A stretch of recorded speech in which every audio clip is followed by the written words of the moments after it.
Hey everyone, Mr. Happy here, and welcome to Mondays with Mr. Happy, aka Mr. Happy Mondays, a weekly Q&A show where you ask me questions and I answer them. I got a lot less done this week than I expected. I still got a decent amount done, but I got a lot less done this week than expected because I've been working on my all platinums for Final Fantasy, and I'm on Final Fantasy X. And while Final Fantasy X is a game that I love, it's also got one of the more obnoxious set of achievements. Blitzball is one of the only ones I actively don't like. The lightning bolts are not too bad. The cactars aren't too bad. There's a lot of them that aren't too bad, but I have to do all of them. And so on PlayStation also, there's no speed up, there's no encounter cheat, so I have to do everything like vanilla. So that's been eating a lot of my time. So I unironically just didn't get to as many things. Like, I've had a 14 mobile video ready to release since Tuesday. I just didn't. I was just like, oh, right, I forgot to put that out today. I'll do it tomorrow. It's like, well, tomorrow's live letter, so I guess I want, tomorrow's State of the Realm. And then State of the Realm I forgot to put up on Saturday because that's just, I'm irresponsible. What else is there to say? That's really all there is. That's why I haven't even gotten to working on Versus, the Tales videos. Like, I've been so absorbed by this. Not to mention Avowed and Monster Hunter this month is going to make that equally as interesting. Ivy's here. Hi. Say hi, Ivy. Hi. So, yeah, this week, at the very least, the Final Fantasy XI video, this, not sure about State of the Realm, and I will, got a cat hair in my mouth, at least put out that 114 mobile video. I do have a bunch of other videos, like I wrote them down, and they're, like, ready to go. My attention's elsewhere, I apologize. You can tune in every day between 7 a.m. and 2 p.m., and watch me work on that stuff. Remember, I stream on YouTube and Twitch now, so if you're ever just bored and you want to watch my stream on YouTube, it's there. You absolutely can. What the heck is this? My phone. I just turned my phone on and there was like 16 notifications. I don't even know what the heck that is. All right. Well, yeah. So that's update for me. What I got going on. What's been going on my last week. And with that, let's get into the Q&A. I don't think there's too many questions. I scrolled through real quick. Mostly comments on last week's stuff. But let's see what the question count ends up looking like. Oh, here's the first question, but I forgot to do my usual, start of the video thing. Don't forget the questions that, like the one you see on screen right now, ask them in the comment section. That's how you get questions in for the Q&A. You just scroll down, type something in, and the hashtag makes it easy to spot. So that way it ensures I don't miss it. Also, don't forget that I have, actually, I think Steel Series is doing a special sale. I was going to do my usual plug because I have a 12% discount code for Steel Series year round because they sponsor. But I think they're doing a Valentine's Day BOGO where it's buy one, not BOGO, a buy one, get 50% off. And I think it's on everything. You can just only use it once. So if you need new Steel Series peripherals or you need new gaming peripherals in general, go check that out. Use the link. Don't worry about my discount code. The link matters more than discount code. If they have a better discount than my code, use it because the link is the only thing that really matters. And treat yourself to something. Or get you and your spouse something for Valentine's Day, if you prefer. Anyway, on to the question. Now let's actually talk about the question that's right in front of me. Hashtag Mondays with Mr. Happy. Ayo, Mr. Haps, not a question. All right. Well, maybe it's something I can provide commentary on then. Just want to say the idea of expressing your WoW housing video where you talked about getting a WoW buddy on to talk about the state of 14 and WoW is something I would personally love to see from your perspective, both as an MMO player and as someone who's playing 14 as long as you have. Been playing since 2015 myself. Find the idea of a series like that very interesting. Yeah, I don't know how scheduling would go because the person I have in mind, they keep pretty busy. But I think they're usually down for stuff as long as we plan it for like midweek. So I have to poke them about it, but it is something I want to do, especially because much like me, they do like to dive into other things. Like I've been meaning to dive into Pantheon. I'm thinking about maybe putting out some Saturday videos on other MMOs. Like Pantheon is something that I was interested in years and years and years ago. I'd say my interest in it has probably waned over the years. I think I backed it back in like 2017, but I have not played it since it hit early access on Steam, and I've been seeing some pretty positive stuff if you're looking for a more old school grind. That's a game I have a lot more faith in. And God, I still have more cat hair in my mouth. I have a lot more faith and trust in that kind of smaller scale old school experience than I have in something like Ashes. I've talked about my disdain for Ashes of Creation many, many times. I'll still play it. I still want to see if it can do the things it promises it does. I'm just not optimistic because I've seen Ashes go through all of the I'll say it frankly, nonsense that it's gone through over the years, between trying to become an MLM scheme at one point to releasing a battle royale during the hype of battle royale, saying they were using it to fine-tune combat. I would never want to play a traditional MMO that's combat was fine-tuned in a battle royale setting. And the constant just pushback and just constantly throwing out concepts and not really executions. There's a playable alpha at this point, but I don't think it really has most of the concepts. It just like effectively has some playable jobs or classes and has some content in there. And I'd say, from what I understand, the meat of what they want to deliver is not even present there. So I just don't have much. But I would like to bring all of those discussions in. Like, yes, I think the premise of starting as 14 and WoW players primarily, and those being our home games that we can always talk about, is something that is valuable on a consistent basis. But if we were to do something every 2 weeks and then have experience in other online games, Monster Hunter, Pantheon, like, they don't even have to just be MMOs. They could be like big multiplayer games. I think that could be fun. So I do plan on reaching out to the person, not right now because the Super Bowl is going on right now, but probably sometime in the next week. I'm going to poke them and see if they're up for the idea, if I can coordinate some stuff. So we'll see. Hashtag Mondays with Mr. Happy. Hi, Haps. How you doing? Hello. I'm doing all right. I did a chest day today. It's good. One, I noticed on your stream that there are some achievements you're willing to grind for days to get, but others that look like you aren't going for them at all. What are some examples of achievements you'd never care to grind for? Assuming you're talking about 14, because I've been working on the Final Fantasy Platinum trophies, and I know achievement trophies, just interchangeable, but I don't think you're talking about those, because obviously for the Platinum trophies, I have to do everything. For 14, there needs to be some sort of tangible reward that I think holds value. World-Class Troller is a great example. A, that's just a premier title that catches everyone's attention. B, it's quite the effort to actually get it, so very few people have it, which means there's not exclusivity to it, but there's a sense of, it's one of those things that kind of turn heads, like, what the hell is that? Like, it's kind of like if you were someone that had the title for getting through all of the maps in Stormblood, the Hidden Thieves maps and stuff. Like, if you had, like, the final floor for all those, that's a really ultra rare one. Something like having the hunt mounts, for example, is another one. And then also, just collecting certain things that are within grasp, like, getting all the chaotic items, the mounts, the armor, and all that. Things within reason, or at least I feel like they're within reason.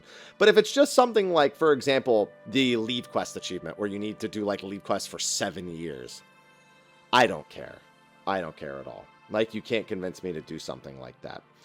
Stuff for PlayStation trophies in-game, I went through a big effort of doing as well. There was some overlap between that and the Orange Script. So it comes down to me just straight up wanting the reward and not necessarily wanting the achievement completed.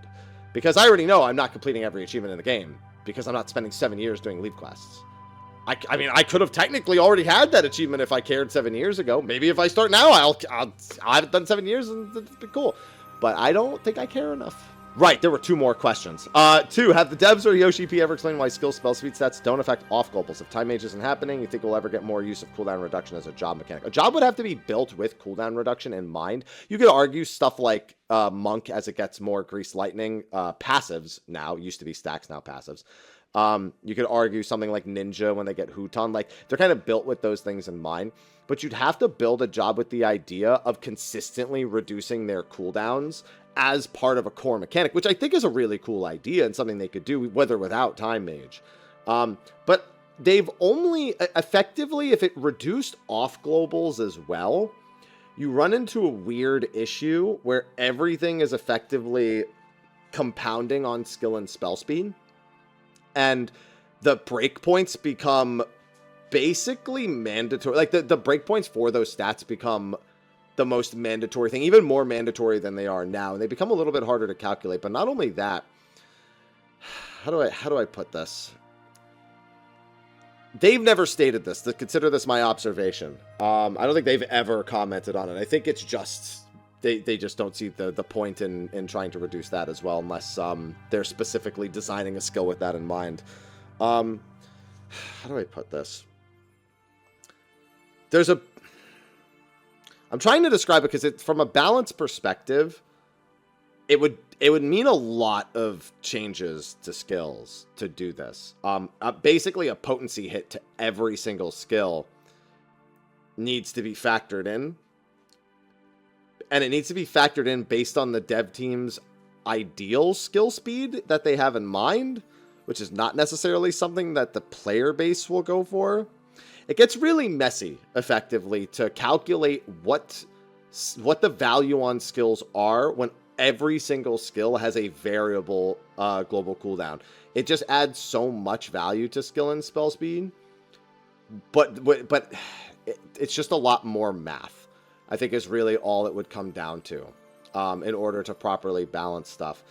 I think there is some value in the way the game is built to doing it, strictly because we have plenty of situations where a global cooldown, yeah, but then again, does it, I mean, that's another thing to consider. Like, does the reduction of, let's say, a 30-second cooldown skill, does that effectively buy you anything good? Because here's the thing, you can't reduce like your 30-second like off global damage skill, your 1 minute, like let's say Sidewinder, it's every 60 seconds I just pop off some damage on Bard, right? But what if Radiant Finale and Battle Voice are not affected by skill speed or spell speed? Or even worse, what if somebody's skill speed or spell speed tiers begin to affect those things and they fall out of alignment if you want to use them naturally, which forces them out of alignment? Like, that's what there's so many complications that come with having it affect off globals as well, unless the off global is specifically designed. And there have been some, as a Bard player, I can tell you, there's been some where that's the case. It's just a little difficult. It's a lot more difficult to actually nail down where everything should be. I do think they need to revisit skill and spell speed as a whole. I mean, they need to visit off stats as a whole, because critical hit rate is, of course, the most dominant. Skill speed and spell speed, you hit a certain tier and it's done.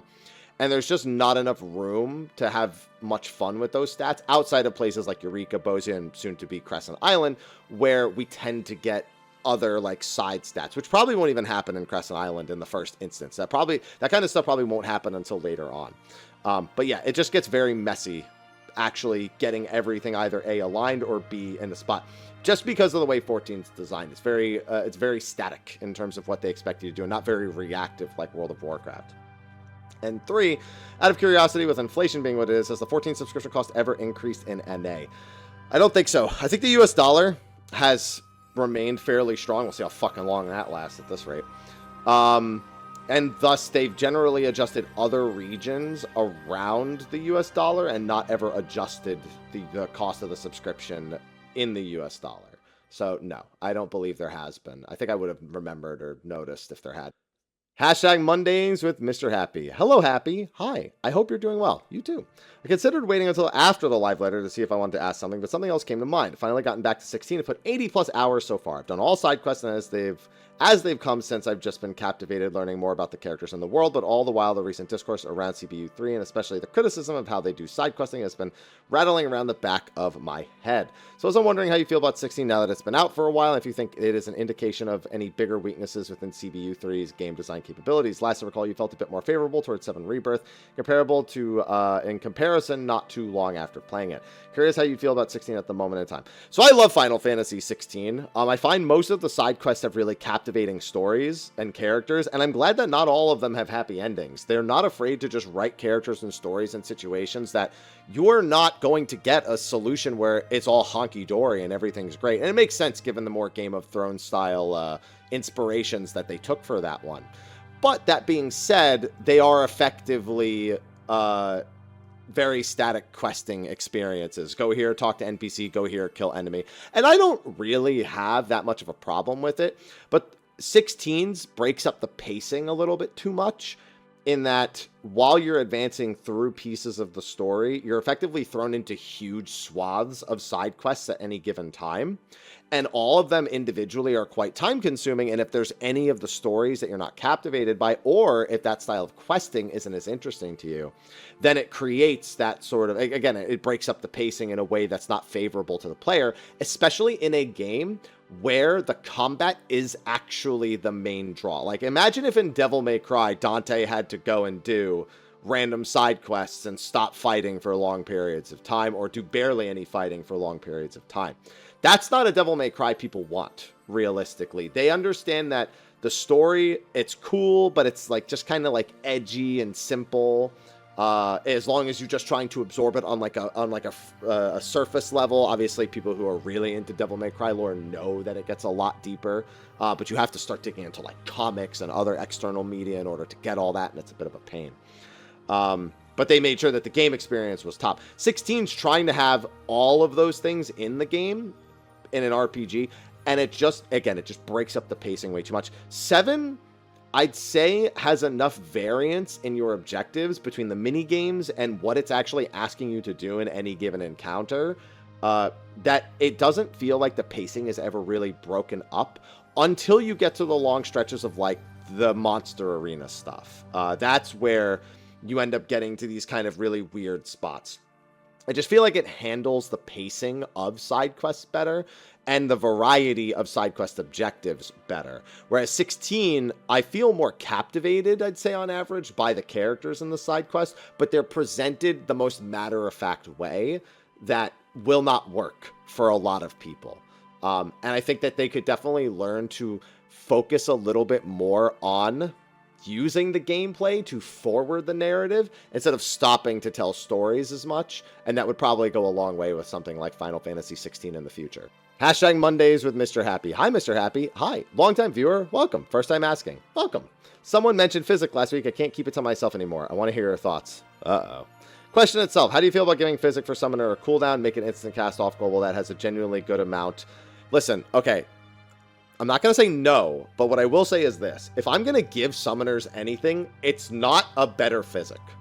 There are a lot of things I would like to give summoners to make them feel better about their job choice, about how they perform, about their actual job interaction while performing. And again, I won't say no to what you're suggesting is to make Physic useful, but it's low on the priority.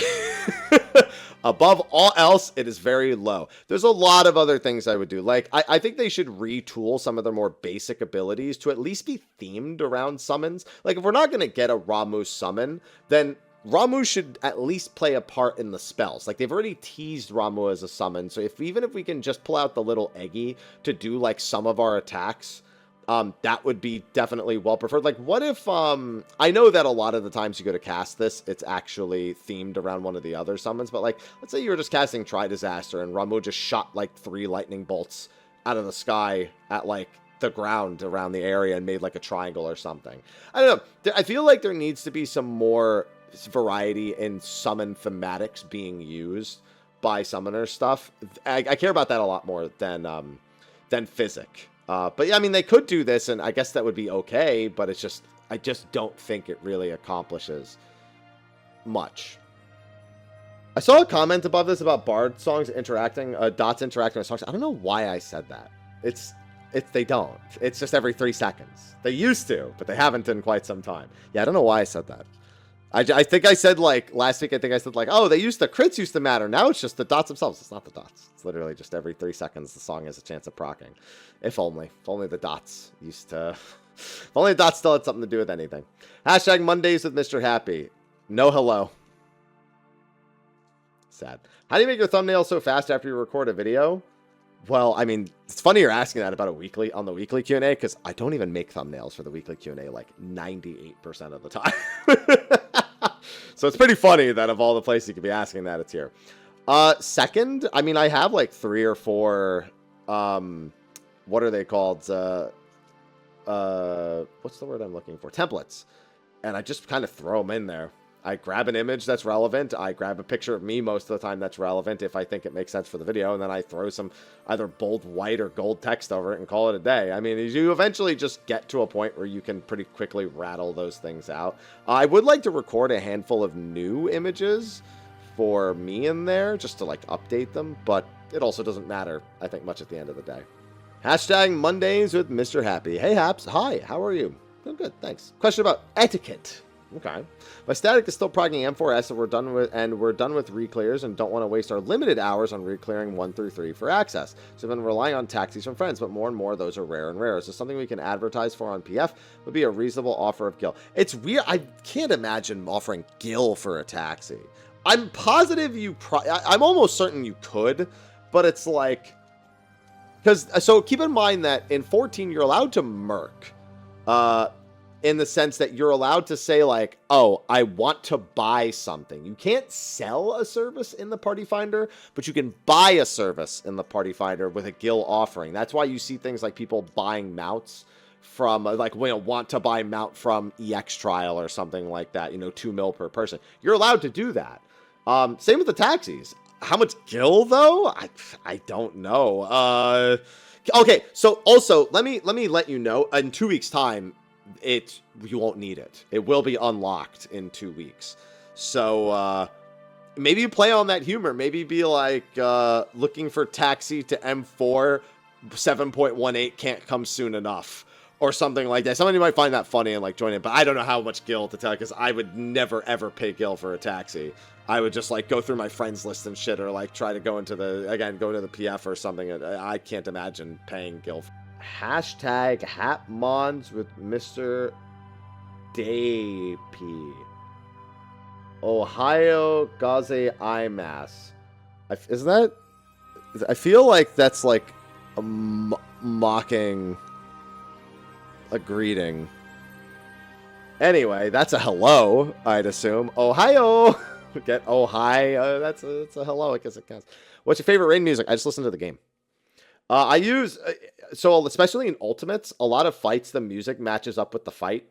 So I use the music as like an indicator of what mechanics are going on at the time. It's something I, especially again in Ultimates, I get very, very used to. But it keeps me in the game, keeps my head in Final Fantasy XIV when I have the actual music on, even if the music is driving me crazy. So I always raid with the in-game music on. Hashtag Mondays with Mr. Happy. Hello, Haps. Hi. Hope you're doing well. I'd say I am. Another question after not having asked for a little while. Okay, my question is about rating in the average skill levels and what group you think it should be balanced for. Something I personally hear decently often that people basically never see in rages anymore, yet in every static PF I've been in, I tend to... What the heck? Phone, leave me alone.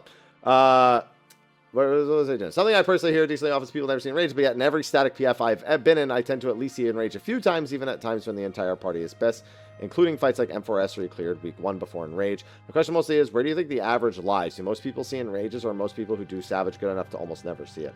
I'd say, on average, the number of people who are actively skipping in rages is probably about a third. And keep in mind, that's factoring in statics that do all this stuff together all the time. I'm including them. And a portion of Party Finder groups. Most PF groups tend to hit in rages. And I'd say, on average, most statics actually tend to hit in rages. Now, there's a mix of reasons. Number one, it's that, again, the average skill level is that of somebody who is capable of beating the fights. They're not like giga gods, but they're capable of beating the fight.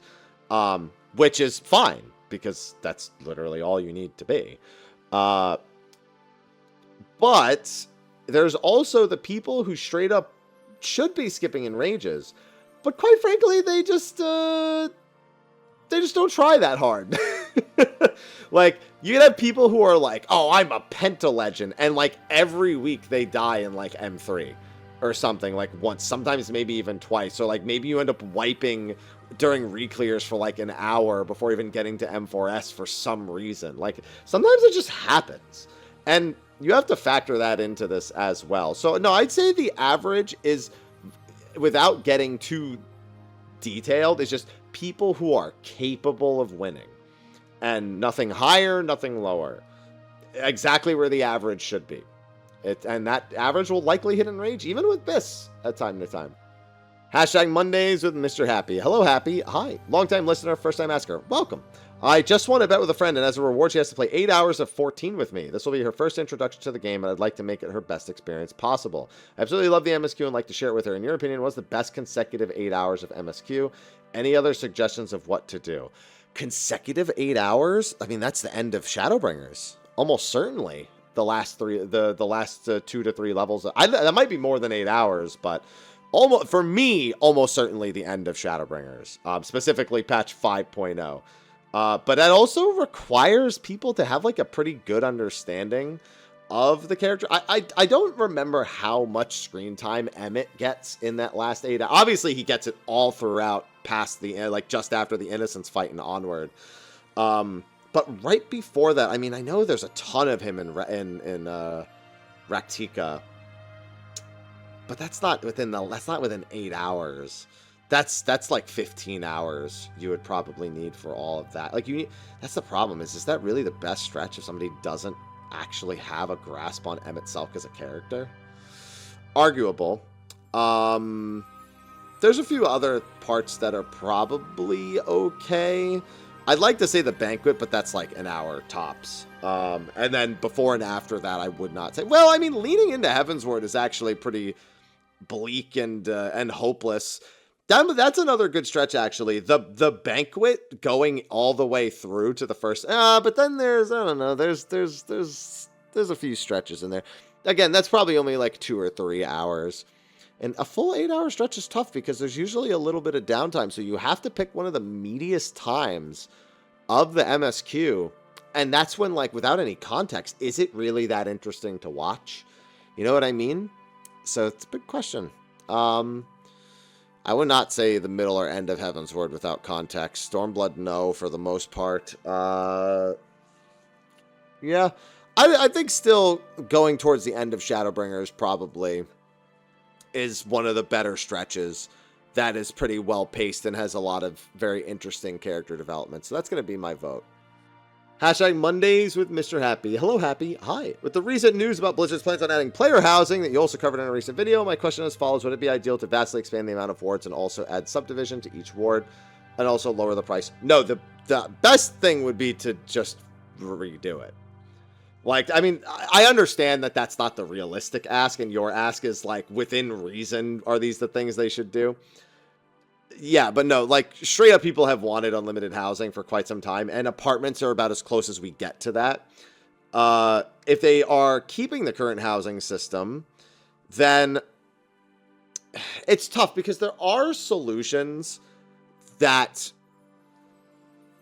they can get creative within the current system. But but they're not the right solutions because they still don't achieve the end goal. Like, for example, what if they made it so that you could just buy the interior of a house? Like, no exterior, but you get the entire interior exactly as you want it, right? Like, and that way you don't even need to, like, properly own the house. You just need to... Like, what if somebody becomes a landlord, right? Like, they control the entire outside, but you can purchase interior space for guild. But then WoW's big thing is that it's easy, it's affordable, everyone can access it, so that still falls under a criticism wagon. So, no, I think the realistically, like, yeah, they probably need to do something similar to what you're saying. Is just really go on like a huge housing expansion spree, even because they probably won't get to actually adjust the system. But what they realistically, people have been asking for years for them to just kind of start over, and I know they probably won't, but it's probably what they should do. Hashtag Monday with Mr. Happy. Hi, how are you? Good. It's more of a follow-up question on your philosophical observation regarding lack of empathy. Do you feel people's hearts are waxing colder and colder with each passing day, or has it always been like this? I think it's more so that on average people witness more people's emotion.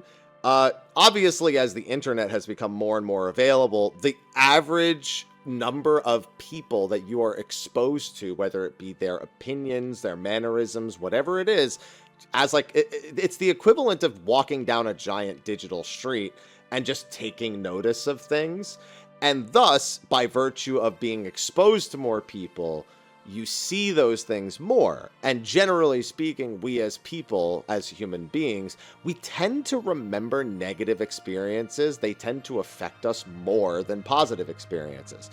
Going back to the other thing that we talked about last week with bandwagoning the negativity train for Dawn Trail, is that people are more likely to have something to say when it's bad than have something to say when it's good. Because when people are just enjoying things, they often don't feel the need to go out of their way and tell everyone about it. When they're having a bad time with something, especially when it comes to video games, they are more likely to just go nuts, right? Especially on the internet. So I think we're not dealing with any more or less lack of empathy. You are bearing witness to more of it by virtue of being exposed to more people. That's true of a lot of things in life. Like, for example, let's say you're playing League of Legends, right? Like, oh, it's the most toxic game. It's nonsense. Like, everyone who plays is toxic. No, it's not everyone, but when you're playing with 10 people a game and you can go through 10 to 15 games a day if you're playing all day, maybe even more, imagine you're being basically thrown into 10 different rooms totaling 150 people, all of which are in a competitive place, even if they themselves are not very good. It doesn't matter because they might still have a competitive nature, even if they have other negative traits, they're more likely to come out in that time. So that's really all it is. I think it's not that there's less empathy. It's that you're expecting empathy from the same amount of empathy from everyone, but you're seeing more people, and thus your average experience of any sort of positive emotion kind of just goes down. Hashtag Mondays with Mr. Happy. Sup, Haps. Sup. Nice thumbs up. I see it. I saw it. I've seen various talks about job quests versus role quests. Got me thinking about how to address the problems people bring up in a way to make both sides happy. No, I'm happy. I wish they would just sometimes toss a job quest into the game when it is somewhat relevant to the story. Yeah, they could do that. So the only problem with that, and I will read the rest, is that you no matter how you try to do that and make it make sense, people will make it about them. Like, let's say we're doing something and gunbreakers are a part of it, right? And so they add like a gunbreaker side quest that's only available to gunbreakers. Do you not think everyone else is just going to be like, whoa, this gunbreaker got it. You know, what about like white mages in nature? And it's like, this isn't about you. Shut up. Like, it's unavoidable that that's going to happen, as annoying as it can be. Give some small job-specific rewards. Not all jobs need to get a new quest. No, listen. I'm totally okay with what you're saying. Going back to the previous question, people. Like, saying it, freshens up the lore. You go to Solution 9 as a machinist, and you get to play, you get to do something. Like, yeah, sure. Makes sense. Just nothing against it. But people are people. And I think they know that. I think they know people are going to be like, yo, where's mine? And they're going to be like, you ain't going to get none because this has nothing to do with you. And they'll be like, well, it should have to do with me. I pay my damn subscription. Why does it not have to do with me? That's content I can't do because I don't play that job. Have you considered playing that job? No, why would I do that? Idiot. Anyway, moving on. Oh my goodness. Well, this is the last question, and apparently it's a fucking dissertation. Hashtag Mondays with Mr. Happy. Good morning, Lala. Good morning. I'll try not to be too wordy. I don't think you tried hard. Well, we'll get through this, don't we? With the Tesla mobile version of the game, people have been discussing how much better it is than what we have in the actual game, which has brought to light a feeling in me that's brewing for a while. Personally, I feel the game doesn't become fun until around Stormblood. Don't get me wrong, the story, content, and Realm Reborn and Heavensward are good. When they're good, but judging a Realm Reborn and Heavensward as games, I cannot safely say I'd play them without the promise of more. Level sent content feels extremely unrewarding the lower you go. Imagine the spread's experience of the primals in lore versus what Ifrit, Garuda, and Titan are in gameplay. This is a massive contributing factor towards why the Realm Reborn hatred. It's 300 plus quests, but I don't think any content there is fulfilling to complete. Your spot being dragged through by people who have done this content to death and have gear that trivializes the fights through the sink. Second to this, with how jobs work with their capstone abilities and tier. Okay, I'll say this now. Nothing you've said seems to compare to the mobile version, so I really need to see where this is going. Because, like, the first, I thought this was going to have something to do with the mobile version, and none of this seems to have actually, like, drawn comparisons between two. With how the jobs work with capstone abilities and tier progression every 10 levels, feels as though the job leveling experience is just as awful at that stage of the game. I can understand being direct-fed skills, but imagine being some jobs just have nothing to do till Stormblood, Black Mage spending Fire 1 to level 60 dungeons, Dragoon has 1 AoE till 62. Tanks practically play the same game on top of all job identities. Feel like they should consider making more rounded job for experience where content is more fulfilling at those earlier stages. You don't have that many buttons, and they have done that for some jobs, mind you. So to try to make it a question, do you think it's even possible with the scope of the game as it is? Yeah, we've seen it with some jobs. So it depends on how you feel about fulfilling on certain jobs. Like Monk's low-level experience has been drastically improved. Ever since they gave it blitzes instead. They've used that as an excuse to bring back old abilities that people really liked and make them the final skills whenever they're performing a blitz. I'll say that even Summoner is a great example of a job that feels largely complete. Now, that runs into the other problem of as you progress, not actually feeling like you get enough cool things. I don't actually feel like Summoner deals with that. I feel like getting Bahamut, getting Phoenix, Dreadworm Trance into Bahamut into Phoenix. I feel like that, at least that stretch feels pretty good. but they've shown a propensity to be able to do it. And I think that some jobs and some roles as a whole do generally feel better. Like Bard feels pretty good at all levels, in my opinion. The worst part about Bard is when you don't have Minuet, so you don't have a song for like a pretty big stretch of time. Not to say, I mean, obviously when you don't have Payon, that's also true. You use Ballad more like a cooldown instead of a stance, I suppose. But they've shown that they absolutely can bring some jobs into the low-level range and do some pretty interesting things with them. So regardless of the scope, even if they just did it little by little, I feel like they could definitely achieve that. I will say this with the mobile version, I don't know how much you've watched, but in terms of the content, you obliterate the content. Like, as long as people aren't dying to like any sort of random attack, you obliterate health bars, and you might even obliterate them more than in retail in 14 mobile, just because of how fast. Now, to be fair, that was in the beta. We don't know if that's what it's going to look like when it comes out, but it's because you get so many skills so fast, you just destroy them. But no, this is absolutely a fair criticism that I think many people have levied against the early game experience in 14. And something that they could almost certainly do a better job with. And keep in mind, this isn't the same as allowing people to sink down. For anyone who's thinking about that, this isn't the same as allowing people to sink down and keep their skills, which I don't think helps this concern. It's about making the sinking experience and what you can do at those lower levels more representative of the job as a whole earlier on. So as you level, you don't kind of just become a different job at some point. You don't feel like you're not activating until a later point. And I think they can definitely achieve that to varied success. I don't think it would be the same variability between each job. You're more likely to have some that still kind of feel bad to sink down to, even if you make an adjustment that's meant to improve that, especially compared to other jobs when they are synced down as well. That being said, no, I don't think this is outside of the scope that they could possibly do something with. So no, it's fine. No, you got to a question. I was concerned there for a second that you weren't going to get to a question, but no, we got there in the end. But that is going to be a wrap for this week's episode of Mondays with Mr. Happy. Be sure to ask your questions in the comment section below. Be sure to check out that buy one, get 50% off sale for Steel Series. Use the link and then it should have the code. I believe that's until Valentine's Day that's going to be available. So be sure to give it a peek. So with that, I will see all of you in the next video. Until then, take care.